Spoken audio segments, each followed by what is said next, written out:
These, whether it was terrible design, laughable engineering that should have never left the drawing board, these cars went down in history as some of the dumbest ever made. Get ready for 12 of the stupidest cars of all time. So bizarre, so pointless, you won't believe they actually existed.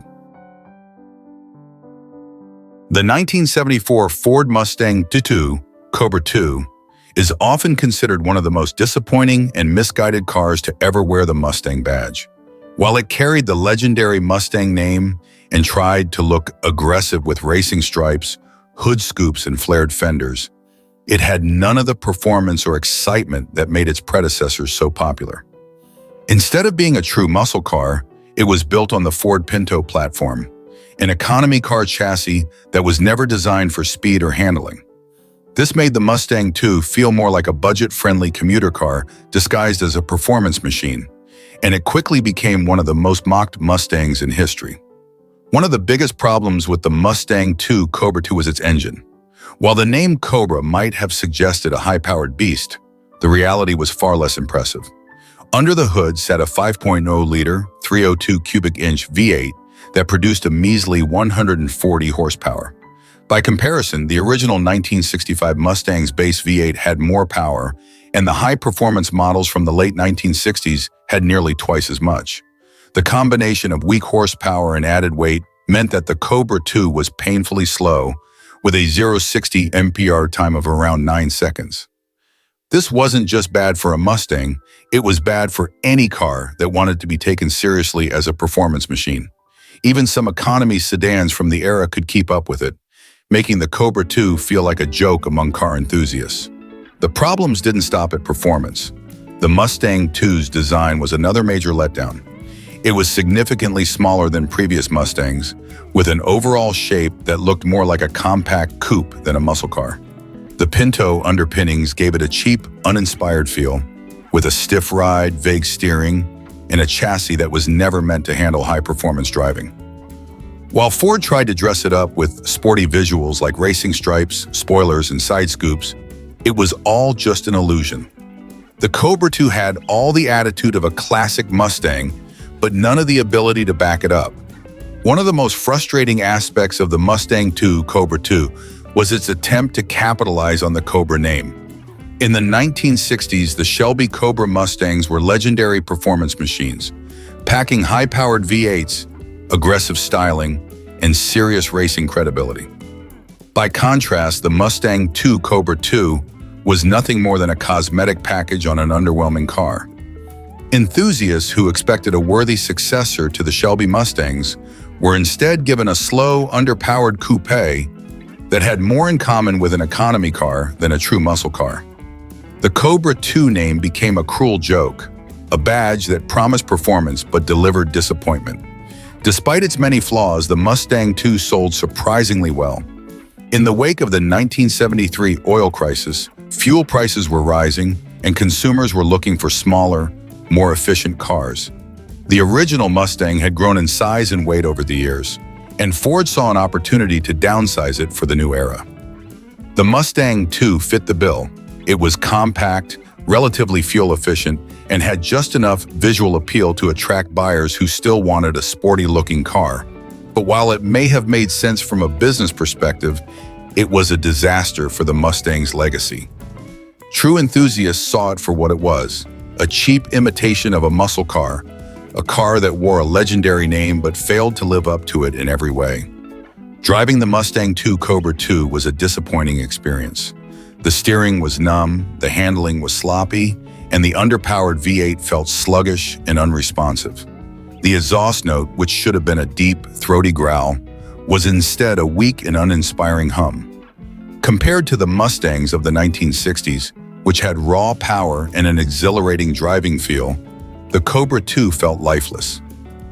Even with the manual transmission, there was little joy to be found in pushing it through the gears, as the car simply lacked the power to make acceleration feel exciting. For anyone who had experienced a true muscle car, the Cobra was nothing short of a disappointment. The Mustang II's reliance on the Pinto platform also came with major drawbacks in terms of durability and safety. The Pinto, as many people remember, was infamous for its fuel tank design that could lead to explosions in rear-end collisions. While the Mustang II didn't have the exact same problem, its association with the Pinto did it no favors in terms of public perception. The car felt cheap inside and out, with a low-quality interior, plastic-heavy dashboard, and materials that didn't feel worthy of the Mustang name. While earlier Mustangs had a sense of toughness and durability, the Mustang II Cobra II felt flimsy, like a car that had been built as cheaply as possible. One of the most frustrating things about the Mustang II Cobra II was that Ford knew what made the original Mustang great, but they failed to capture that magic. The 1980 Pontiac Firebird Trans Am Turbo is one of the most infamous examples of how the American muscle car struggled to adapt to the challenges of the late 1970s and early 1980s. At first glance, it looked like a proper high-performance machine, with its bold graphics, aggressive stance, and that massive flaming bird decal stretching across the hood. It even had the word turbo emblazoned on the shaker hood scoop, promising cutting-edge performance. But once you got behind the wheel, it quickly became clear that Pontiac's turbo experiment was a product of its time, an era when performance had taken a back seat to emissions regulations, and muscle cars were fighting to stay relevant.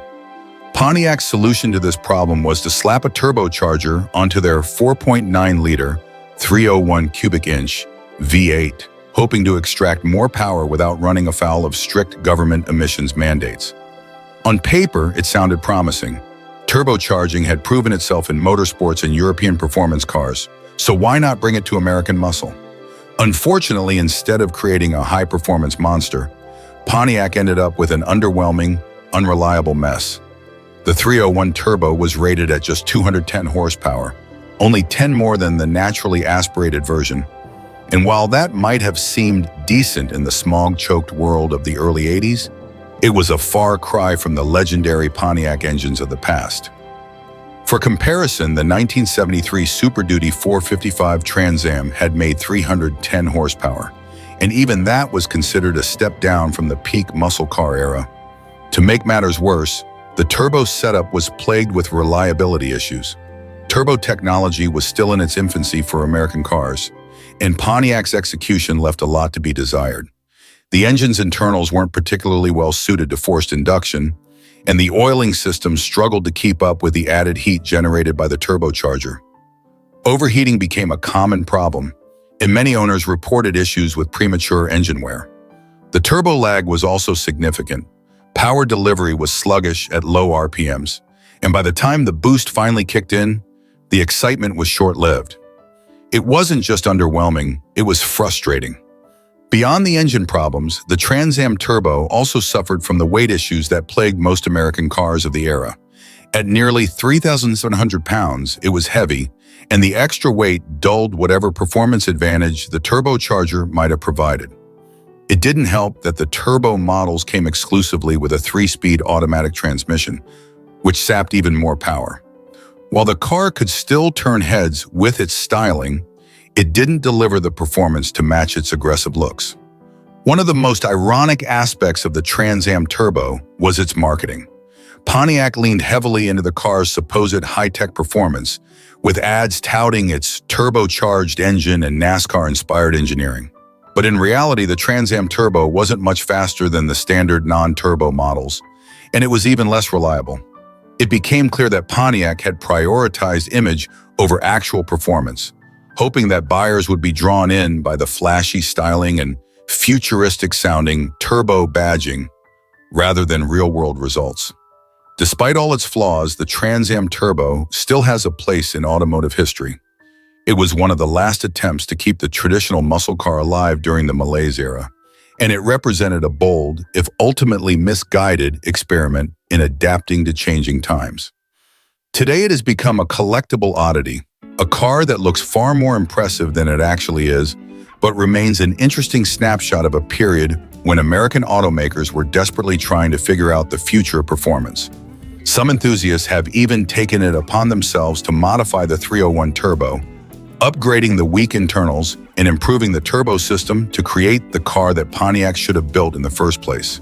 In the end, the 1980 Pontiac Firebird Trans Am Turbo is remembered less for its performance and more for its symbolism.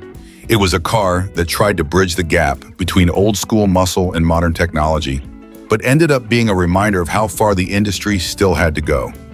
It looked the part with its aggressive styling and over-the-top graphics, but underneath, it was a product of compromise, one that ultimately fell short of its potential. The 1978 Dodge Challenger is one of the most disappointing chapters in the history of American muscle cars.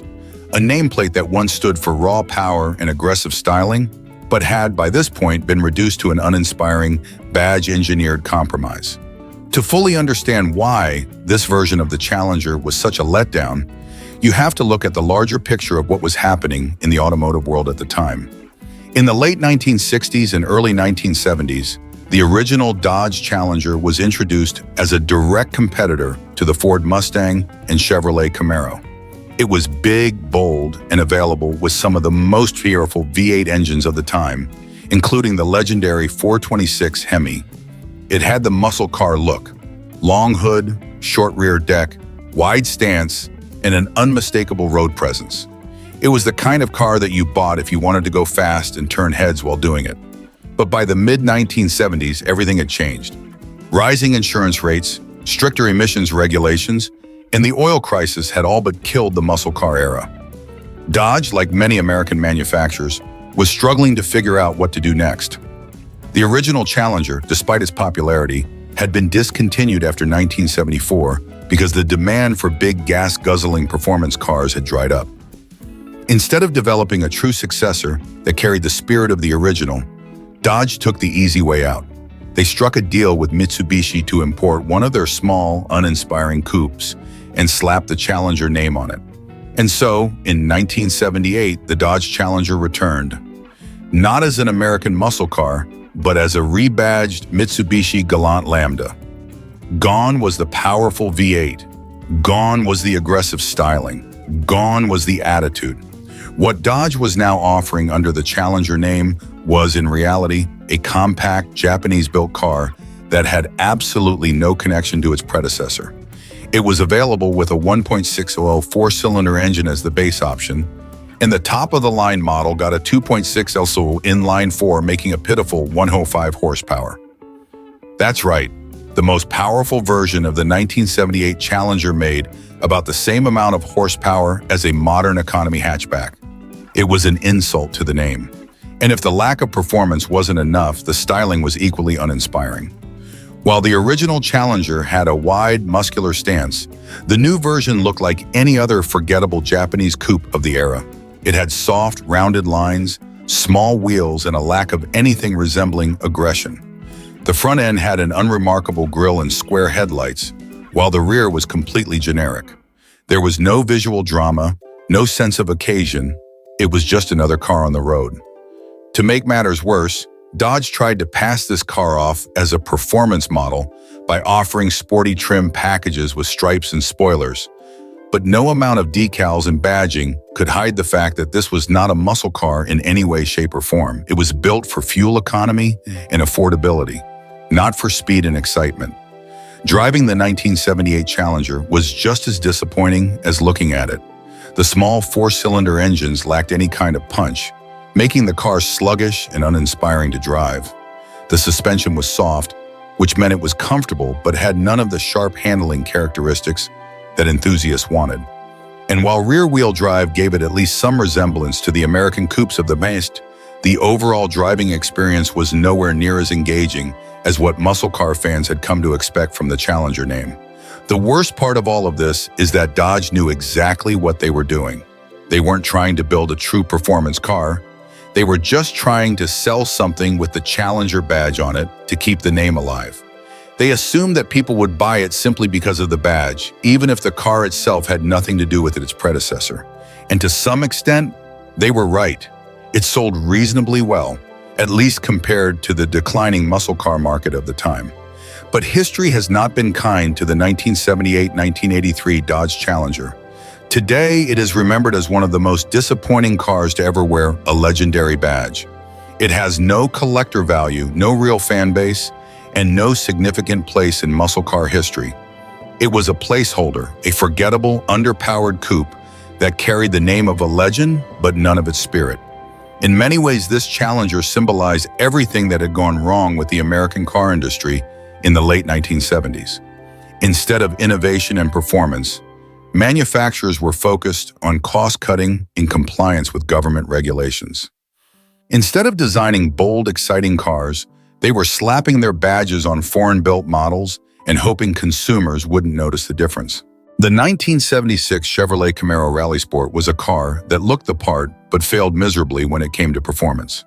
By the mid-1970s, the muscle car era was fading fast, strangled by emissions regulations, rising insurance costs, and skyrocketing fuel prices. While Chevrolet still wanted to sell the Camaro as a performance car, the truth was that by 1976, it had been reduced to little more than a stylish cruiser with none of the muscle it was once known for. At first glance, the 1976 Camaro Rally Sport seemed promising. It still had the long, aggressive hood, the wide stance, and the unmistakable presence of a muscle car. The Rally Sport package added two-tone paint, a distinctive split-bumper front end, and sportier trim details.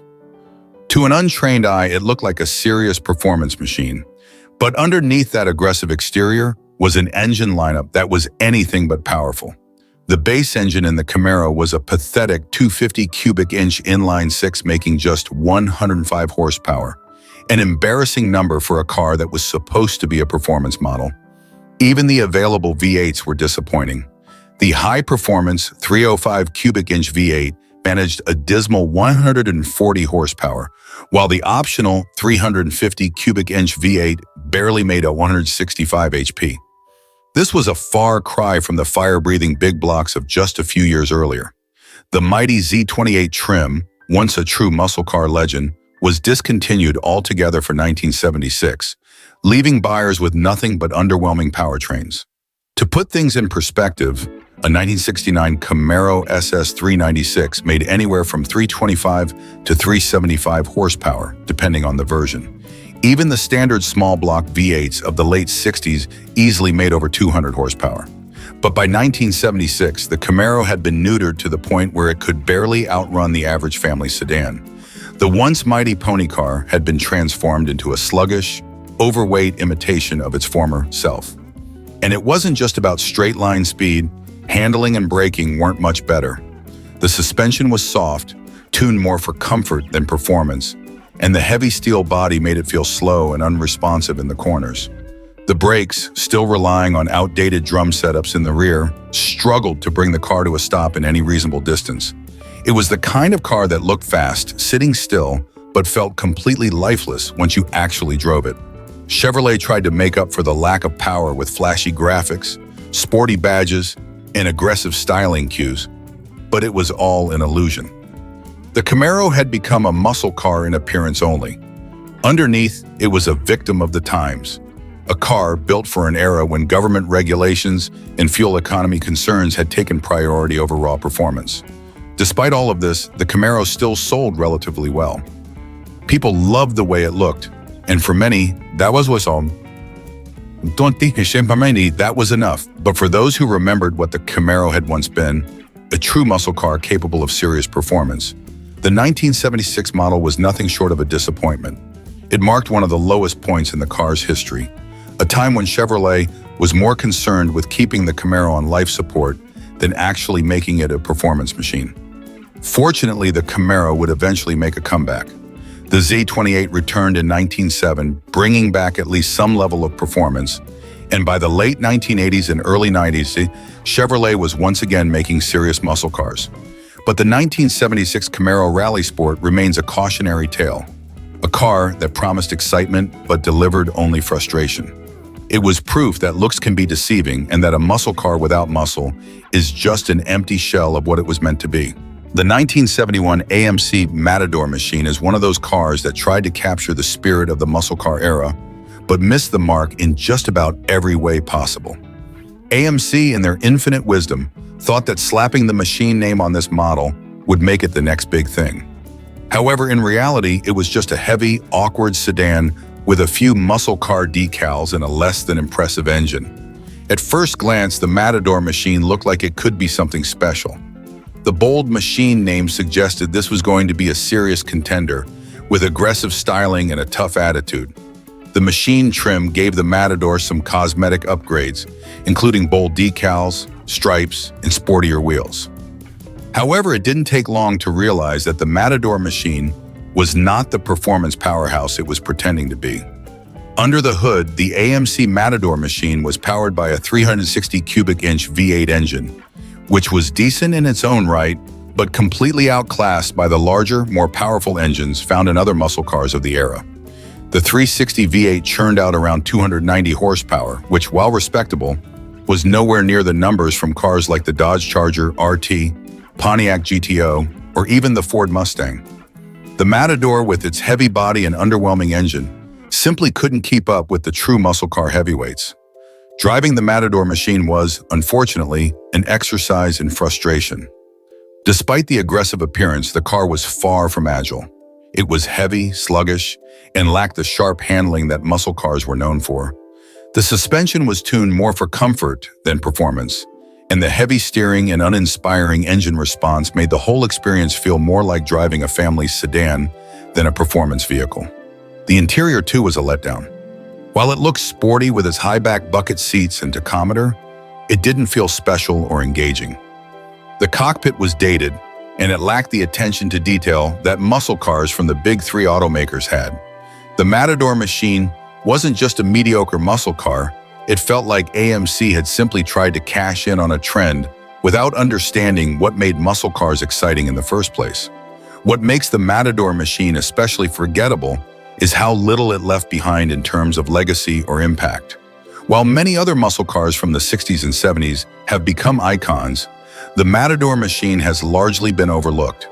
It never achieved any real racing success or cultural significance, and as a result, it has faded into obscurity.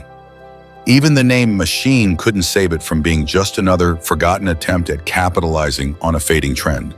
While AMC certainly had its successes with cars like the AMX, the Matador machine was not one of them.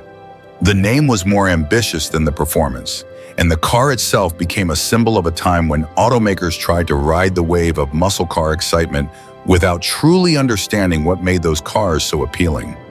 In the end, it was just a heavy, awkward sedan with some stickers and a decent but underwhelming engine. It wasn't stupid in the sense that it was a completely hopeless car, but it was certainly a missed opportunity and a car that has faded into the background of muscle car history for all the wrong reasons. It's the kind of car that, years later, leaves you scratching your head, wondering how it managed to get so much attention for being so ordinary. The 1971 AMC Matador machine was a lesson in branding over substance, where a cool name and bold looks couldn't hide the fact that it was more of a novelty than a real contender. The 1975 Plymouth Roadrunner holds a bittersweet place in automotive history. Once an iconic name synonymous with speed, power, and aggressive styling, it had seen better days by the mid-1970s. At its peak, the Roadrunner was one of the most recognizable muscle cars on the road. It was the car that defined performance in the late 60s and early 70s, capable of delivering both thrilling acceleration and a guttural V8 growl that sent shivers down the spine of any gearhead. But by 1970, that raw energy had dissipated, leaving behind a car that felt like a shadow of its former self. The biggest issue with the 1975 model was its lack of performance. For a car that had once been known for its exhilarating drive, the new version was sluggish and uninspired. The largest engine offered in 1970 was the 400 cubic inch V8, which in years past would have delivered neck-snapping acceleration. In 1975, however, it barely made 190 horsepower, which by muscle car standards was embarrassingly weak. Even worse, the V8 had been hampered by emission control regulations, stripping away much of its raw power. The engine was lethargic, sluggish to respond, and offered none of the exciting rush of earlier models. The muscle car had been neutered, and it showed on the road. In addition to the underwhelming performance, the 1975 Roadrunner had become a far cry from the bold and aggressive design that had once defined it. Gone were the striking front grille and the intimidating wide stance. Instead, the 1975 version sported a more subdued and less impactful look, almost as if the car had been watered down to meet the tastes of a more conservative automotive market. The sharp lines, the aggressive fenders, and the menacing rear end that had defined the car's earlier models were replaced with softer, less dynamic styling. The Roadrunner's once iconic profile had been diluted, making it look more like a generic pony car than the muscle powerhouse it had once been. The high-performance, bold car of yesteryear now looked like an afterthought, its aggressive character completely muted. The Roadrunner's famous graphics, a bold representation of speed and power, were now gone or too subtle, further erasing the car's identity. Beyond the aesthetics and performance, the 1975 model had also become a product of the malaise era, an automotive period defined by rising fuel costs, tightening emission standards, and an industry shift toward more practical, less exciting vehicles. As the 70s wore on, the demand for high-performance vehicles began to dwindle, and manufacturers had to adjust to the changing consumer preferences. The Roadrunner was no exception. The car's transformation from a race-bred beast to a shell of its former self was indicative of how the muscle car era had come to an abrupt halt. A once thriving segment of automotive history had been crushed under the weight of government regulations, changing economic conditions, and the public's newfound focus on fuel efficiency and reliability over raw power and speed. Behind the wheel, the 1975 Plymouth Roadrunner failed to deliver the thrill that made its predecessors so legendary.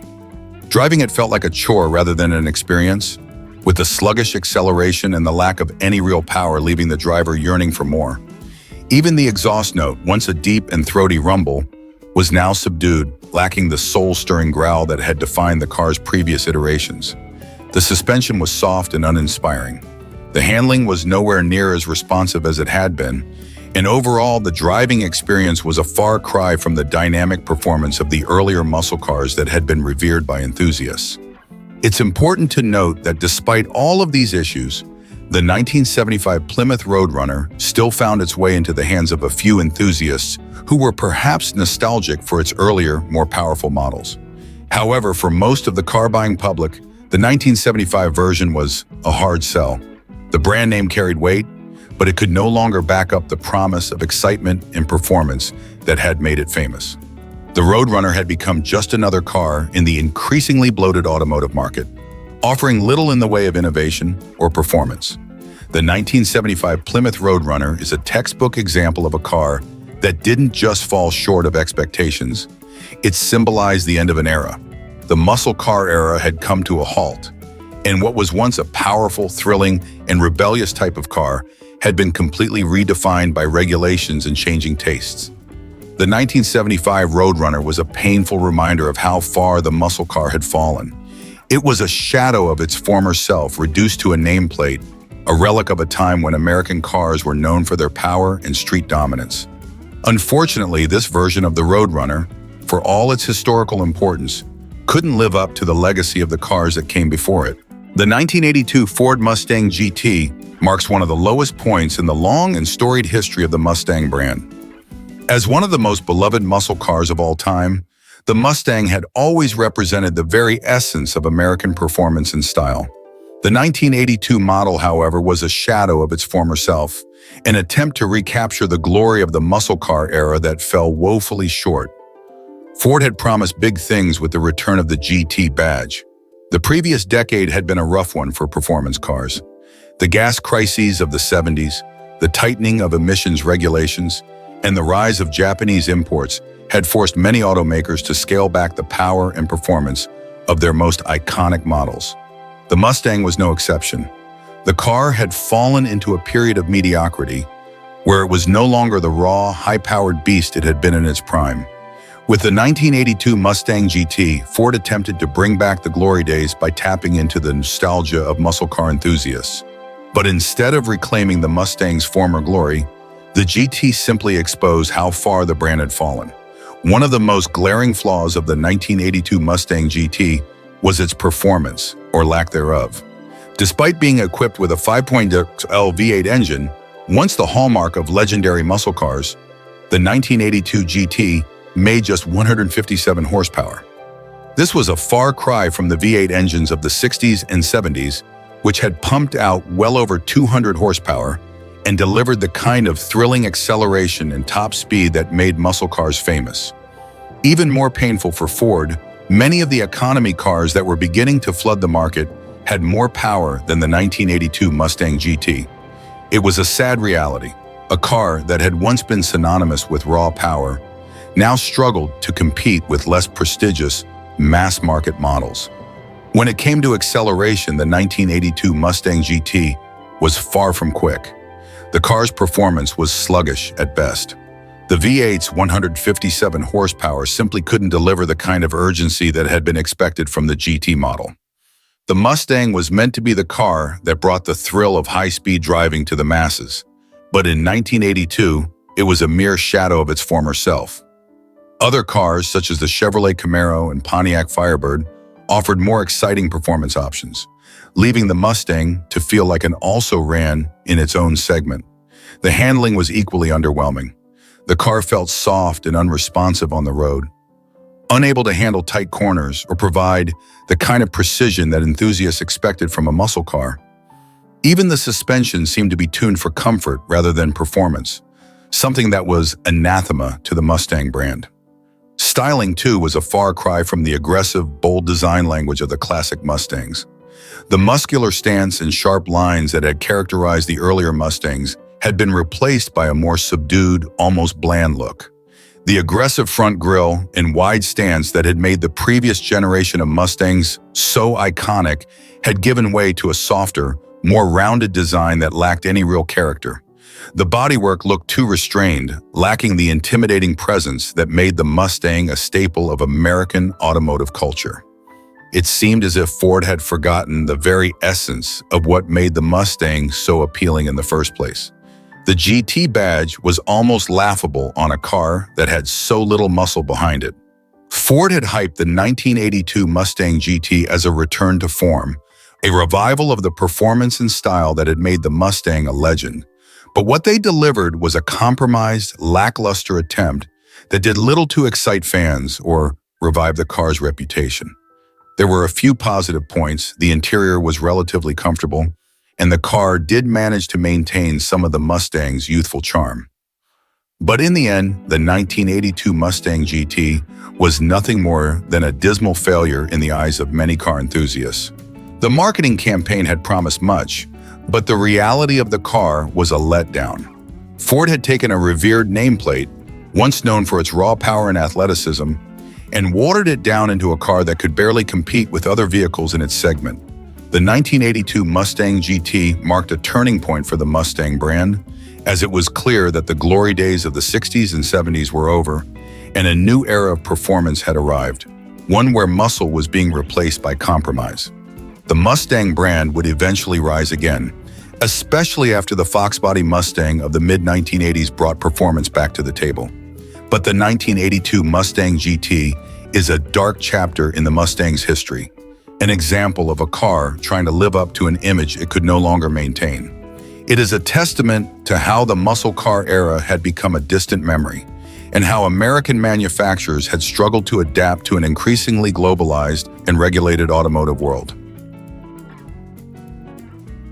The 1909 Oldsmobile 442 is a perfect example of how a once proud muscle car can be watered down into a slow, heavy, and uninspiring shadow of its former self.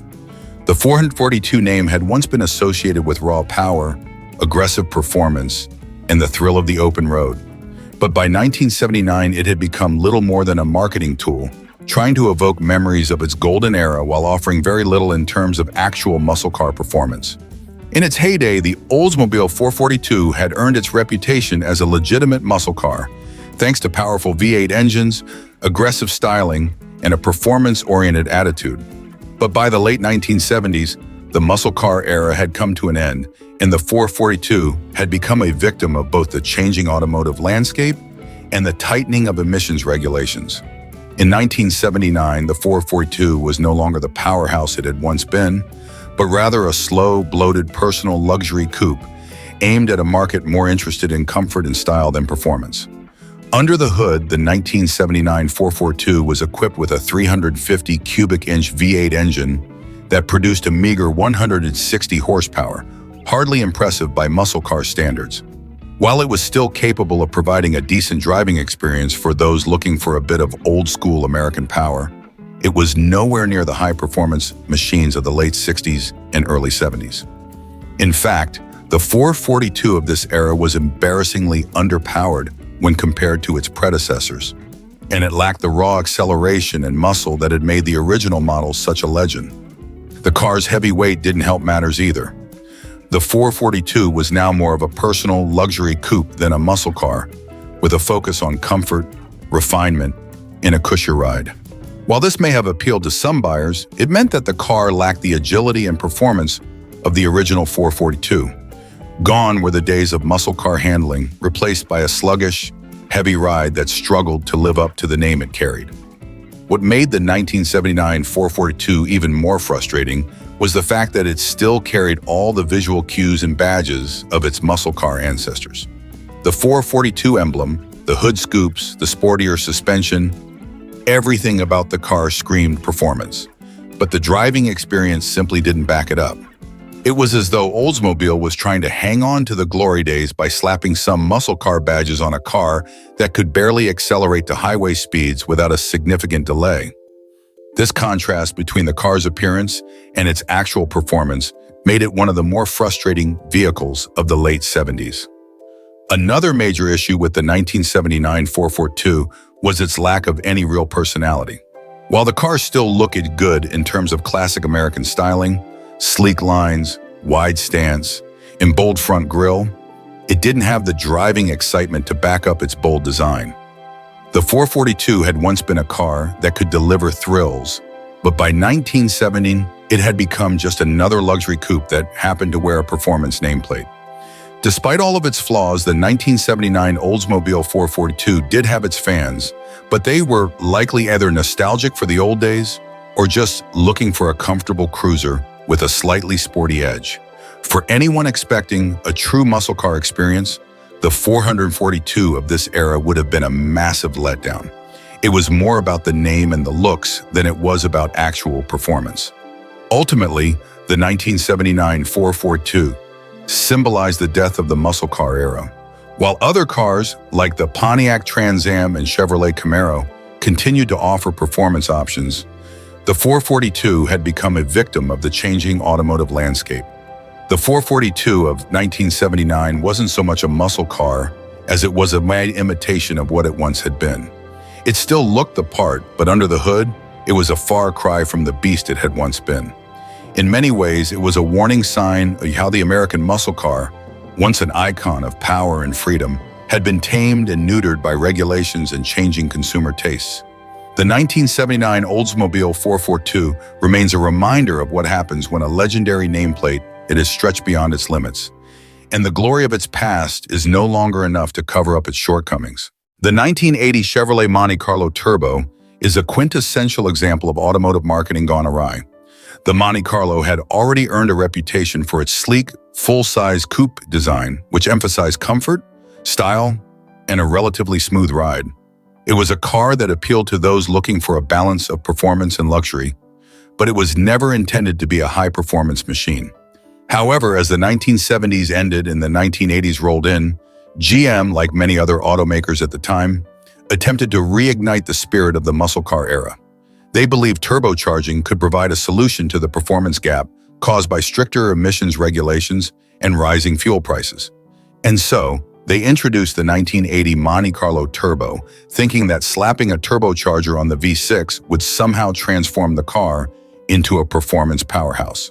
Unfortunately, this was far from the case. At the heart of the 1980 Monte Carlo Turbo was a 3.8L V6 engine, fitted with a turbocharger. On paper, the addition of a turbo seemed like an intriguing idea.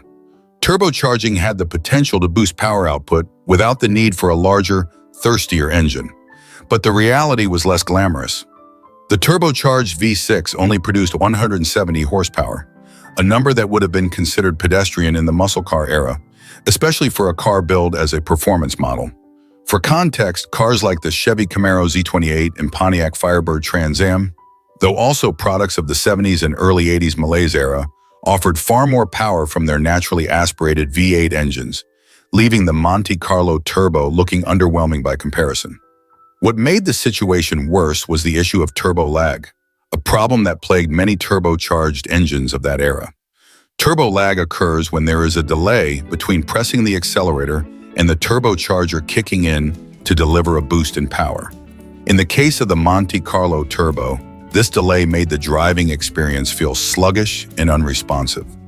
Rather than the instant gratification of power that enthusiasts had come to expect from performance cars, the Monte Carlo Turbo delivered a frustrating driving experience where power came in delayed bursts. This made the car feel less like a smooth and fast performance machine and more like a tired, outdated vehicle struggling to keep up with modern expectations. Additionally, the Monte Carlo's hefty weight made the turbocharger's efforts feel even more futile. This was not a lightweight sports car built for agility or nimbleness. The Monte Carlo had been designed as a luxurious cruiser with a focus on comfort, which meant that the car was heavy and less dynamic than its performance counterparts. Adding the turbo system, along with all its supporting components, only made the car more cumbersome, further hindering its acceleration and handling. While a lightweight, well-tuned sports car can make good use of a turbocharger's power, the Monte Carlo Turbo felt more like a glorified sedan with a turbo engine tacked on for show. It was clear that the turbocharged V6 was not enough to overcome the Monte Carlo's fundamental design flaws. Instead of a powerful, exciting machine, it was a slow, heavy coupe that lacked the thrill of its competitors. While the turbocharged engine may have sounded promising in theory, the Monte Carlo Turbo ultimately became an embodiment of the malaise era, a time when cars were frequently overhyped and underdelivered.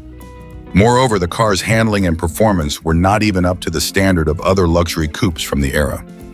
Even though it had the turbo name attached to it, the car's performance was more in line with a mid-range family sedan than a true performance coupe. The 170 horsepower engine was far from the high-output powertrains of classic muscle cars, and despite its exterior design being reminiscent of a muscle car, it lacked the substance and capabilities to back it up. The Monte Carlo Turbo may have looked the part, but on the road it simply couldn't deliver the exhilarating performance that many drivers had come to expect from a car marketed as a turbocharged performance model. The marketing of the Monte Carlo Turbo only added to the disappointment. GM had hyped up the car as the return of true performance, hoping to tap into the muscle car nostalgia of the 1960s and 1970s. But the reality was that the car failed to live up to those lofty expectations.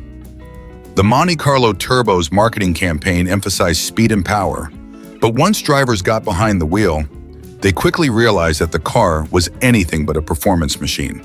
The reality of a sluggish, poorly performing turbocharged V6, combined with the car's heavy weight and lack of true muscle car power, made the Monte Carlo Turbo one of the most disappointing vehicles of the era. In the end, the 1980 Chevrolet Monte Carlo Turbo's shortcoming was not just a result of a poorly executed turbocharged engine. The 1978 Ford Torino epitomized the fall from grace of the American muscle car. Once a symbol of power and aggression on the road, the Torino in its final years had become a shell of its former self. Ford's attempt to retain the muscle car vibe with the 1978 model was, in hindsight, an exercise in frustration for anyone hoping for a worthy successor to the glory days of the Torino. When it debuted in the late 1960s, the Ford Torino was a sleek and powerful vehicle, a true contender among muscle cars. By the time 1978 rolled around, however, the party was over. A combination of stricter emissions regulations, rising insurance premiums, and a shift in consumer taste towards more practical and fuel-efficient vehicles led to the near demise of the muscle car era. And while some manufacturers managed to adapt by refining their offerings or leaning into the pony car niche, the 1978 Ford Torino found itself hopelessly out of step with the times. Visually, the Torino still carried the bold design language of its muscle car roots. Its aggressive stance, wide body, and broad shoulders still gave it a presence on the road. But looks alone weren't enough. Behind the flashy chrome grille and aerodynamic bodywork was a car that was increasingly disconnected from the spirit of the 1960s and early 1970s muscle cars. At first glance, the Torino still appeared to be a performance machine, a throwback to the era of high-powered street racers. But a closer inspection revealed a completely different story, one of underperformance, sluggishness, and disappointment. The 1978 Torino came equipped with a range of engine options, but the top-tier choice, the 400 cubic inch V8, was a mere shadow of what it once represented. In its heyday, the Torino could be found roaring down highways with upward of 300 horsepower, making it a true contender in the muscle car scene. By the late 1970s, however, the 400 V8 had produced just 173 horsepower, pathetically low by muscle car standards. When compared to the performance capabilities of even the most modest vehicles of the time, the Torino's engine felt like a dinosaur, a heavy, outdated machine that was trying to keep up with a rapidly changing automotive world. The engine's lackluster power was further exacerbated by the car's sheer weight. Ford, in an attempt to maintain some semblance of comfort and luxury, had designed the 1978 Torino to be much heavier than the earlier, more nimble models. This extra weight meant the Torino was sluggish, failing to deliver the kind of acceleration and top-end performance that once defined muscle cars. The 400 V8 was underpowered for a car of this size, and it left the Torino feeling lethargic, like a car that couldn't decide if it was a performance vehicle or a luxury cruiser. In reality, it was neither. On the road, the 1978 Ford Torino was even more of a letdown. It handled like a boat on rough seas. The suspension system, designed to accommodate the car's bulk, was soft and unresponsive, leading to a ride that was both uncomfortable and unnerving. When taking corners, the Torino's massive weight and lack of refinement meant it would lean heavily, struggling to stay level. Even the most basic economy cars of the time were more agile, thanks to improved suspension technologies and better weight distribution. This lack of handling ability made the Torino feel completely out of place in an era where sporty cars were becoming lighter, quicker, and more responsive. Where other manufacturers had adapted and evolved their offerings, Ford seemed stuck in the past. The 1978 Torino's bloated dimensions, underwhelming engine, and poor handling showed that it had no place in the modern automotive landscape. It looked like a muscle car, but it drove like a luxury boat with delusions of grandeur. The once proud nameplate had become synonymous with mediocrity, and it wasn't long before Ford pulled the plug on the Torino entirely. For muscle car enthusiasts, the 1978 Ford Torino was a painful reminder of how far the muscle car era had fallen. It was a car that wore the badge of power and performance, but couldn't back it up with the goods. Its lack of speed, poor handling, and bloated design made it a car that failed to live up to the reputation of the vehicles that had come before it. While the earlier Torinos were celebrated for their thrilling performance and street presence, the 1978 model was nothing more than a shadow of the past, an automotive relic from an era that had long since passed. The 1907 Mercury Cougar XR7's story is one of missed potential, a once proud nameplate being reduced to something less thrilling and more fitting of a luxury cruiser. During the 1960s and early 70s, the Cougar had been a symbol of American muscle, offering sharp handling, aggressive styling, and potent performance. But by 1977, all of those traits had been diluted in favor of a more comfort-oriented approach, reflective of the automotive industry's transition from muscle cars to more subdued, luxury-focused vehicles. The Cougar, once competing directly with cars like the Ford Mustang and Chevrolet Camaro, had slowly lost its edge. While the 1967 model had been a fast and stylish powerhouse, the 1977 XR7 was more about cruising than cornering. It was a car that had lost its soul. Mercury had tried to push the Cougar into the luxury segment, but in doing so they stripped away much of the car's personality. Underneath the plush trim, vinyl roof, and shiny chrome, the XR7 felt heavy, bloated, and out of touch with what muscle car enthusiasts craved. The high-performance models that had once defined the Cougar were now replaced by a gentler, more refined experience that prioritized comfort over performance. And unfortunately, this shift proved disastrous in the performance department. The heart of any great muscle car is the engine, and the Cougar XR7's engine offerings were simply disappointing. The once potent 390 and 428 V8s had long been phased out, leaving a lineup of underwhelming powertrains. The 351 cubic inch V8, which would have been the most powerful engine option for the 1977 model, was saddled with emissions-reducing technology that choked its performance.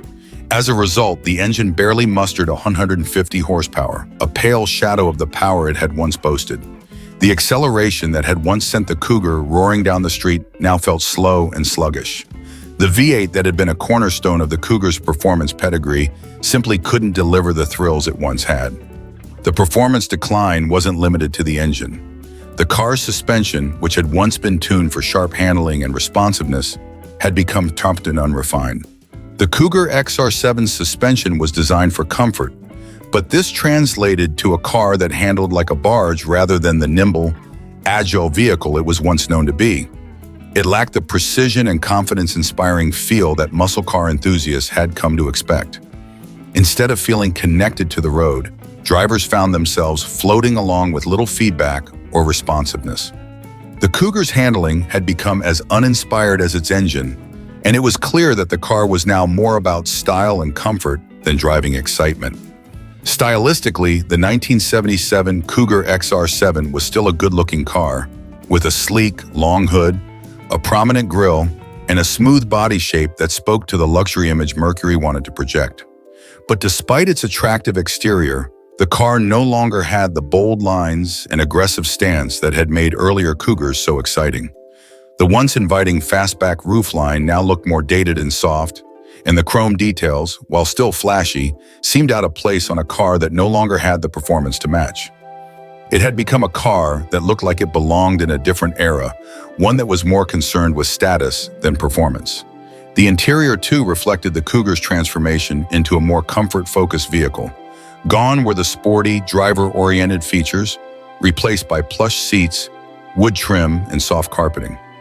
While it was certainly comfortable, it felt disconnected from the purpose of the car. It was as if the Cougar had been caught between two worlds, trying to maintain the image of a muscle car while catering to a market that wanted more luxury and comfort than power and speed. The XR7 was a car that didn't quite know who it was anymore, and this lack of direction was painfully evident in its performance. For those who had experienced the early Cougars, the 1907 model was a bitter disappointment. The 1970s were a difficult time for American performance cars, with tightening emissions standards, rising insurance costs, and a shift in consumer preferences away from muscle cars toward more fuel-efficient, comfortable vehicles. But the Cougar's transition into a luxury cruiser was a particularly dramatic fall from grace. While it still had the name, the spirit of the Cougar was all but gone.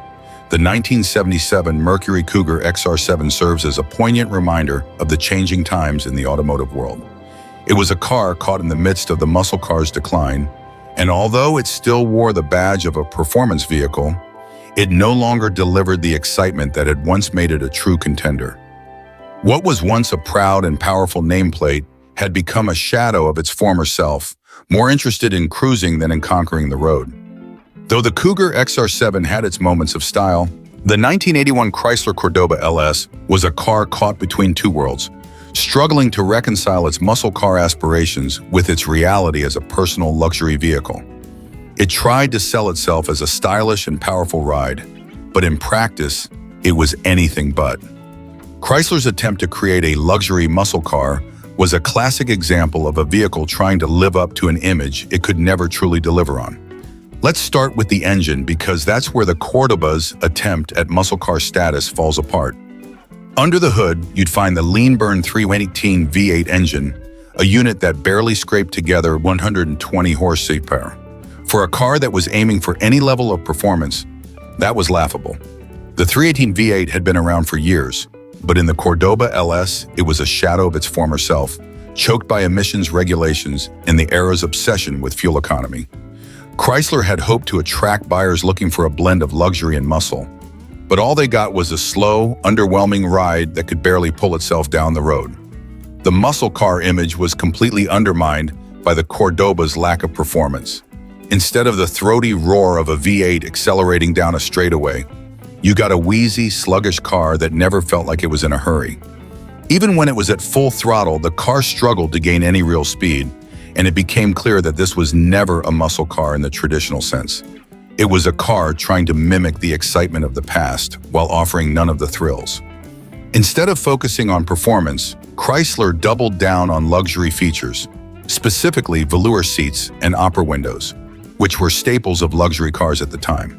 But while these features added a sense of comfort and opulence, they did little to hide the fact that the Cordoba LS lacked the power and driving excitement expected from a true muscle car. The velour upholstery may have felt plush, but it also felt like a poor substitute for the raw energy and excitement that muscle cars had once promised. The opera windows, which were meant to add a touch of elegance, also did nothing to enhance the car's performance or appeal. They became a symbol of the Cordoba's identity crisis, a vehicle that had been given luxurious touches but didn't back them up with any real substance. Instead of conveying a sense of power and aggression, the Cordoba LS came off as a slow, bloated luxury cruiser that was more about looking good than actually driving well. It was a car more concerned with how it looked than how it performed, and that was a fatal flaw for anyone hoping to experience the excitement of a true muscle car. The exterior of the Cordoba LS had all the right cues for a personal luxury car: sleek lines, an elegant profile, and that signature opera window, but it also felt like it was trying too hard to appear powerful. The wide stance and distinctive styling said muscle pun, but underneath all that chrome and vinyl trim was a car that just didn't deliver. It was a classic case of style over substance, where the design tried to evoke an image of muscle and performance, but the reality was far from the promise. Inside, the luxury features were more evident. The velour upholstery, plush carpets, and comfortable seating were all designed for cruising and comfort, not racing down the highway. The ride was smooth, but in a way that felt disconnected from the road. Instead of the thrilling sensation of power that muscle cars were supposed to offer, the Cordoba LS offered a dull, cushioned ride that lacked any sense of excitement or connection to the driving experience. It was a car that wanted to feel refined and luxurious, but forgot that muscle cars were supposed to be about visceral excitement, not cushy relaxation. Despite its lack of performance, the Chrysler Cordoba LS did have a certain charm in its own way. It became a symbol of the 70s and early 80s fascination with luxury features, even when those features were at odds with the car's supposed purpose. It wasn't the powerhouse Chrysler had hoped for, but it did offer a smooth, quiet ride for those who prioritize comfort over speed. However, for anyone who actually cared about muscle car performance, the Cordoba LS was a huge disappointment. The idea of a muscle car with a comfortable ride was appealing, but the execution was a failure. The lack of power, combined with the overemphasis on luxury, made the Cordoba LS a car that was better suited for cruising down the boulevard than burning rubber on the open road. In the end, the 1981 Chrysler Cordoba LS is remembered as a vehicle that tried and failed to combine two very different identities. It was a personal luxury car that wanted to be a muscle car, but in reality, it had no business pretending to be either. The Cordoba LS was an unremarkable car that looked good on paper, but didn't live up to the hype. One of those forgotten missteps in automotive history. Instead of living up to its muscle car roots,